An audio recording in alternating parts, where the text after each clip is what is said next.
Good evening, good morning, good day. My name is Mr. Man. Friends call me Bat. I will be reading step 1 from the Narcotics Anonymous Step Working Guides. We admitted we are powerless over our addiction, that our lives have become unmanageable. The first of anything is a beginning, and so it is with the steps. The first step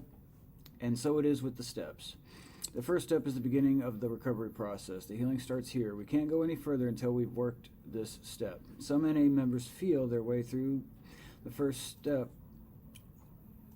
through the first step by intuition. Others choose to work step 1 in a more systematic fashion. Our reasons for formally working step 1 will vary from member to member. It may be that we're new to recovery, that we've just fought and lost an exhausting battle with drugs. It may be that we've been around a while, abstinent from drugs, but we've discovered that our disease has become active in some other area of our lives, forcing us to face our powerlessness and the unmanageability of our lives once again. Not every act of growth is motivated by pain.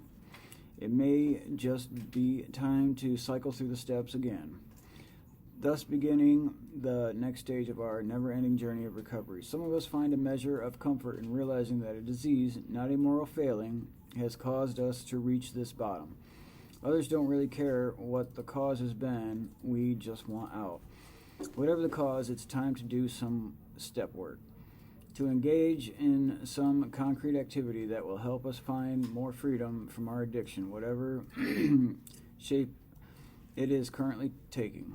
Our hope is to internalize the principles of step 1, to deepen our surrender, to make the principles of acceptance, humility, willingness, honesty, and open-mindedness a fundamental part of who we are. First, we must arrive at a point of surrender. There are many different ways to do this. For some of us, the road we traveled getting to the first step was more than enough to convince us that unconditional surrender was our only option. Others start this process even though we're not entirely convinced that we're addicts or that we've really hit bottom. Only in working the first step do we truly come to realize that we are addicts and that we have hit bottom and that we must surrender. Before we begin working the first step, we must become abstinent, whatever it takes. If we're new in NA and our first step is primarily about looking in the effects of addiction in our lives, we need to get clean. If we've been clean a while and our first step is about our powerlessness over some other behavior that's made our lives unmanageable, we need to find a way to stop the behavior so that our surrender isn't clouded by continued acting out. The disease of addiction. What makes us addicts is the disease of addiction, not the drugs. Not our behavior, but our disease. There is something within us that makes us unable to control our use of drugs. The same something also makes us prone to obsession and compulsion in other areas of our lives. How can we tell when our disease is active? When we become trapped in obsessive-compulsive, self-centered routines, endless loops that lead nowhere but to physical, mental, spiritual, and emotional decay. What does the disease of addiction mean to me? Has my disease been active recently? In what way? What is it like when I'm obsessed with something? Does my thinking follow a pattern? Describe. When a thought occurs to me, do I immediately act on it without considering the consequences? In what other ways do I behave compulsively? How does the self-centered part of my disease affect my life and the lives of those around me? How has my disease affected me physically, mentally, spiritually, emotionally? Our addiction can manifest itself in a variety of ways. When we first come to NA, our problem will, of course, be drugs. Later on, we find out that addiction is wreaking havoc in our lives in any number of ways. What is the specific way in which my addiction has been manifesting itself most recently? Have I been obsessed with a person, place, or thing? If so, how has that gotten in the way of my relationships with others? How else have I been affected mentally, physically, spiritually, and emotionally by this obsession? Denial. Denial is the part of our disease that tells us we don't have a disease. When we are in denial, we are unable to see the reality of our addiction. We minimize its effect. We blame others, citing the too high expectations of families, friends, and employers. We compare ourselves with other addicts whose addiction seems worse than our own. We may blame one particular drug. If we have been abstinent from drugs for some time, we might compare the current manifestation of our addiction with our drug use, rationalizing that nothing we do today can possibly be as bad as that was. One of the easiest ways to tell that we are in denial is when we find ourselves giving plausible but untrue reasons for our behavior. Have I gotten plausible but untrue reasons for my behavior? What have they been?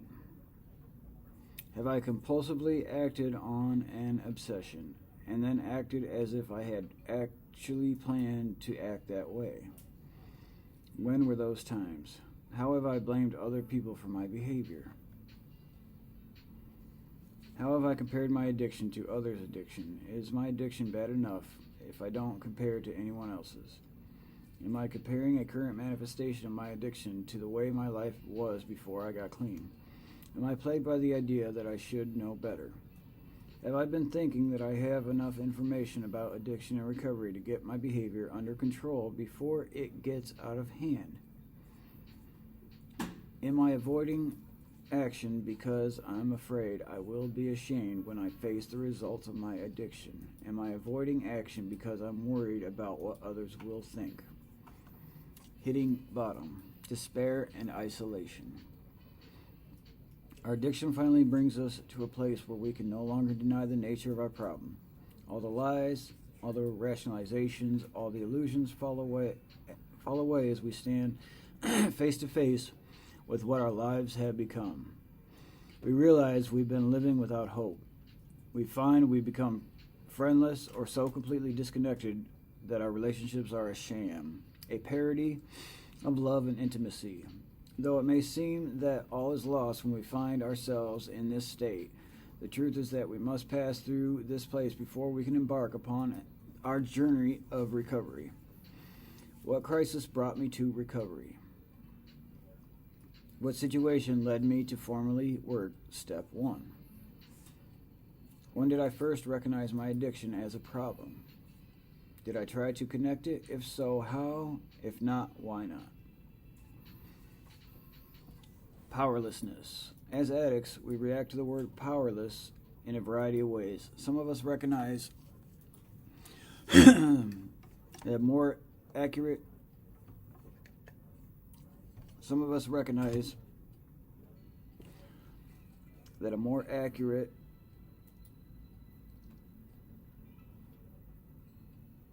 description of our situation simply could not exist, and admit our powerlessness with a sense of relief.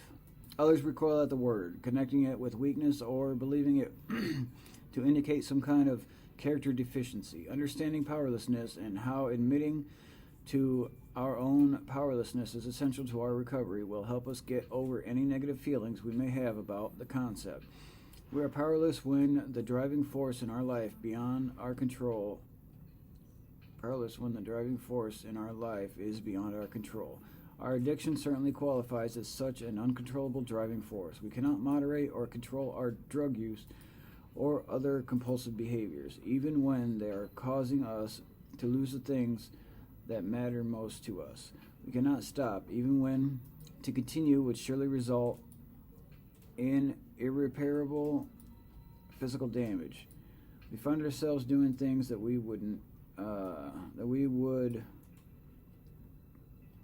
never do if it weren't for our addiction. Things that make us shudder with shame when we think of them. We may even decide that we don't want to use, that we aren't going to use. We realize we are simply unable to stop when the opportunity presents itself. We may have tried to abstain from drug use or other compulsive behaviors, perhaps with some success for a brief period of time without a program, only to find that our untreated addiction eventually takes us right back to where we were before. In order to work the first step, we need to prove our own individual powerlessness to ourselves on a deep level. Over what exactly am I powerless? I've done things while acting out in my addiction that I would never do when focusing on recovery. What were they?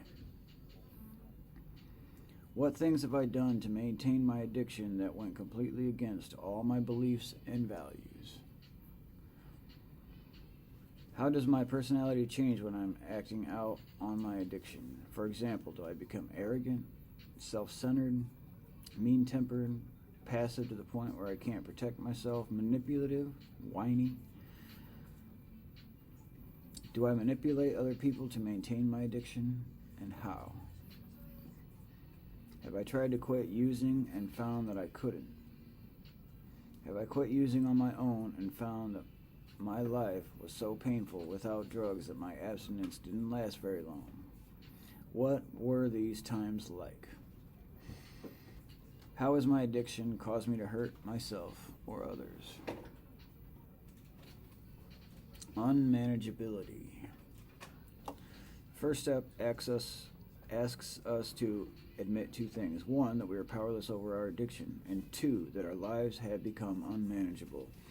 Actually, we would be hard-pressed to admit one and not the other. Our unmanageability is the outward evidence of our powerlessness. There are two general types of unmanageability. Outward unmanageability, the kind that can be seen by others, and inner or personal unmanageability. Outward unmanageability is often identified by such things as arrests, job losses, and family problems. Some of our members have been incarcerated. Some have never been able to sustain any kind of relationship for more than a few months. Some of us have been cut off from our families, asked never again to contact them. Inner or personal unmanageability is often identified by unhealthy or untrue belief systems about ourselves, the world we live in, and the people in our lives we may believe we're worthless. We may believe we're worthless. We may believe that the world revolves around us, not just that it should, but that it does. We may believe that it isn't really our job to take care of ourselves. Someone else should do that. We may believe that the responsibilities the average person takes on as a matter of course are just too large a burden for us to bear. We may over or underreact to events in our lives. Emotional volatility is often one of the most obvious ways in which we can identify personal unmanageability. What does unmanageability mean to me? Have I ever been arrested or had legal trouble as a result of my addiction? Have I ever done anything I could have been arrested for if only I was caught? What have those things been? What trouble have I had at work or school because of my addiction? What trouble have I had with my family as a result of my addiction? What trouble have I had with my friends as a result of my addiction? Do I insist on having my own way? What effect has my insistence had on my relationships? Do I consider the needs of others? What effect has my lack of consideration had on my relationships? Do I accept responsibility for my life and my actions? Am I able to carry out my daily responsibilities without becoming overwhelmed? How has this affected my life? Do I fall apart the minute things don't go according to plan? How has this affected my life? Do I treat every challenge as a personal insult?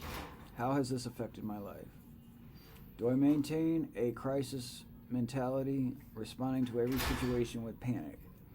How has this affected my life? Do I ignore signs that something may be seriously wrong with my health or with my children, thinking things will work out somehow? Describe. When in real danger, have I ever been either indifferent to that danger or somehow unable to protect myself as a result of my addiction? Describe. Have I ever harmed someone as a result of my addiction? Describe. Do I have temper tantrums or react to my feelings in other ways that lower my self-respect or sense of dignity. Describe. Did I take drugs or act out in my addiction to change or suppress my feelings? What was I trying to change or suppress? Reservations. Reservations are places in our program that we have reserved for relapse.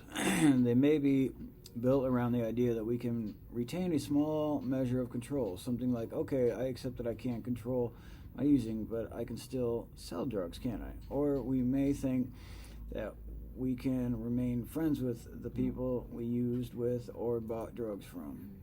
We may think that certain parts of the program don't apply to us. We may think there's something we just can't face clean, or we just can't face a clean or serious illness, for instance, or the death of a loved one, and plan to use if it ever happens. We may think that after we've accomplished some goal, made a certain amount of money, or been clean for a certain amount of years, then we'll be able to control our using. Reservations are usually tucked away in the back of our minds. We are not fully conscious of them. It is essential that we expose any reservations we may have and cancel them right here, right now. Have I accepted the full measure of my disease? Do I think I can still associate with the people connected with my addiction? Can I still go to the places where I used? Do I think it's wise to keep drugs or paraphernalia around, just to remind myself or test my recovery? If so, why? Is there something I think I can't get through clean? Some event that might happen that will be so painful that I'll have to use to survive the hurt? Do I think that with some amount of clean time or with different life circumstances, I'd be able to control my using? What reservations am I still holding on to? Surrender.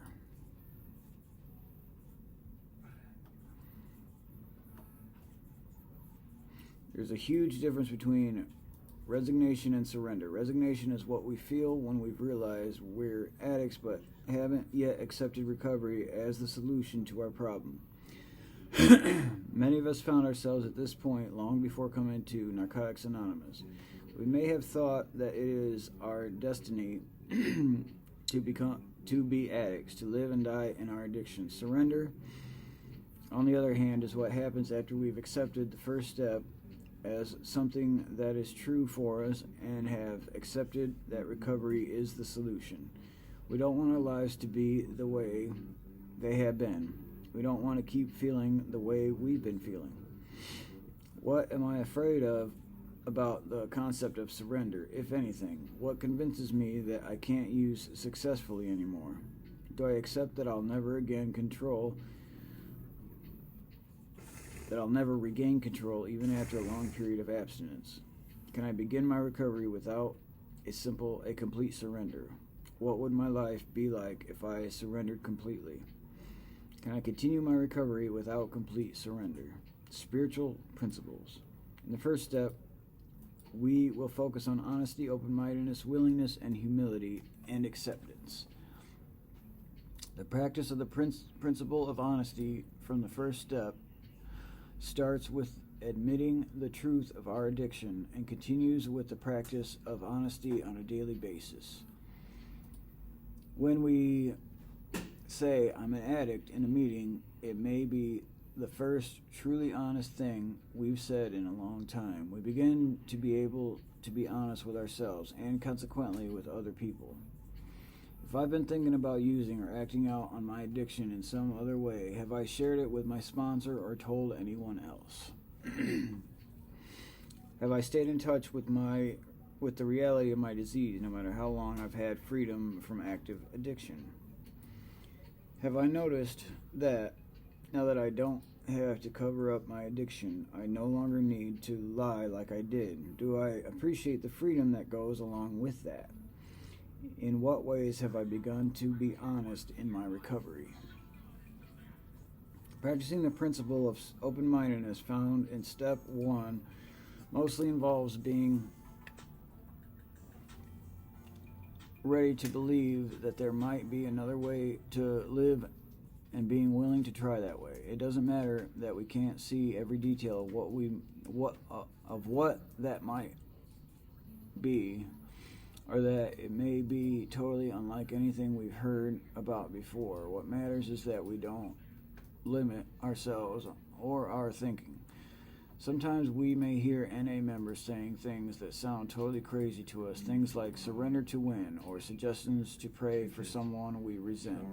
We demonstrate open-mindedness when we don't reject these things without having tried them. What have I heard in recovery that I have trouble believing?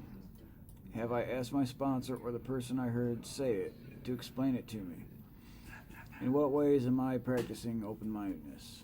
The principle of willingness contained in the first step can be practiced in a variety of ways. When we first begin to think about recovery, many of us either don't really believe it's possible for us or just don't understand how it will work. But we go ahead with the first step anyway, and that's our first experience with willingness. Taking any action that will help our recovery shows willingness. Going to meetings early and staying late, helping set up meetings, getting other NA members' phone numbers and calling them. Am I willing to follow my sponsor's direction?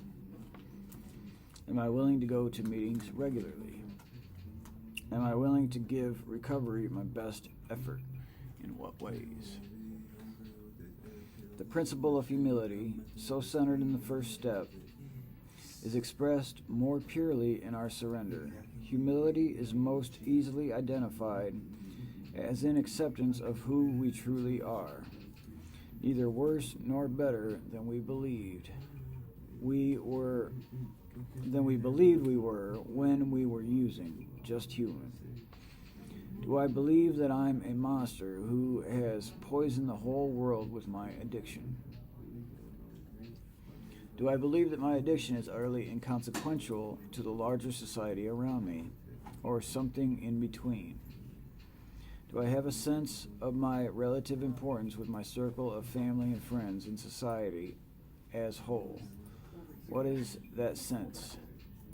How am I practicing the principle of humility in connection with this work on the first step? To practice the principle of acceptance, we must do more than merely admit that we're addicts. When we accept our addiction, we feel a profound inner change that is understood by a raising sense of hope. We also begin to feel a sense of peace. We come to terms with our addiction, with our recovery, and with the meaning those two realities will come to have in our lives. We don't dread a future of meeting attendance, sponsor contact, and step work. Instead, we begin to see recovery as a precious gift, and the work connected with it as no more trouble than other routines of life. Have I made peace with the fact that I am an addict? Have I made peace with the things I'll have to do to stay clean? How is acceptance of my disease necessary for my continued recovery? Moving on. As we get ready to go on to step 2, we'll probably find ourselves wondering if we've worked step 1 well enough. Are we sure it's time to move on? If we spent as much time as others may have spent on this step, have we truly gained an understanding of this step? Many of us found it helpful to write about our understanding of each step as we prepare to move on. How do I know it's time to move on? What is my understanding of step 1? How has my prior knowledge and experience affected my work on this step?